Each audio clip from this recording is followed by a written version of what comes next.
Bir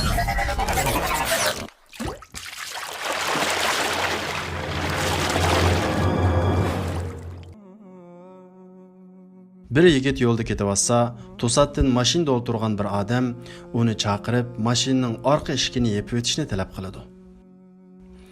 Yigit ochiqlanganicha, "Meni mashinaning eshigini yopish uchun chaqirdingmi? Nima ish o'zing yapmaysan? Men sening xizmatkoringmi? Tushib o'zing yap" degunicha mashinaning eshigini ochadi. Lekin ahvol uning o'ylagandek emas edi.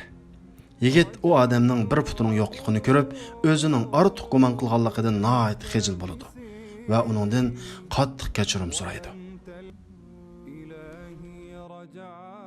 Gumonga asoslanib bir-birimizni ayıplab, ikkilenmesdan tuhmat chaplash bugungi Uyg'ur jamiyatimizdagi ko'p qism Uyg'urlar mubtalo bo'layotgan eng og'ir kasalliklarning biri. Bu kasalning asosiy tüp manbasi bir-birimizni yomon gumon qilishdir. Bir musulmon oldi bilan boshqalarni emas, o'zini tekshirishi, o'zining kamchilikini tuzitib, o'zini taraqqiy qildirishga ahamiyat berish kerak. Odam o'zi bilan mashg'ul bo'lib, o'zini taraqqiy qildirishga ahamiyat berganda, boshqalar haqida yomon gumon qilishga vaqt chiqmaydi. Davomli boshqalar haqida yomon gumonda bo'lish odamni ruhiy jihatdan chekindirib qolmay, o'zaro ishonch va mehr muhabbatni o'zib tashlab, o'ch adovat paydo qilib, odamni hech kimga ishonmas qilib, jamiyatda yolg'iz yashashga majbur qilib qo'yadi. Davomli boshqalarni kuzatish odamni yomon gumon qilish qilib boradi. Yomon gumon qilish g'ayvat kelib boradi. G'ayvat yolg'on va tuhmat kelib boradi. Shuning uchun payg'ambarimiz Muhammad alayhisalom gumonni so'zning eng yolg'oni deb sifatlagan. Alloh taolo Surah Hujuratning 12-oyatida mundoq deydi: Ey mo'minlar, nurg'un gumonlardan saqlaninglar. Ya'ni oiladagilaringlarga va kishilarga gumonxo'rlik qilmanglar. Ba'zi gumonlar haqiqatan gunohdir.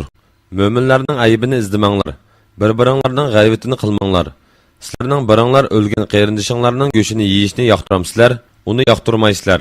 Allohdan qo'rqinglar. Gumonga tayanib boshqalarga tuhmat chaplab, ularning yuz obro'yini tushirish Ka'bani yiqib-etgandimi ig'ir gunoh. Dinimizda Ka'ba Baytullohning o'rni intayin ulug'. Ammo bir musulmonning yuz obro'yi Ka'badimi ulug'. Shuning uchun aziz qarindoshlar, hayotimizni yomon gumon bilan bulg'amaylik. Yomon gumon tuhmat va fitna fasodning manbasi.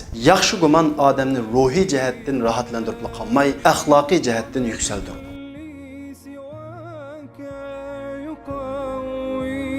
دربي يسدد خلف الرسول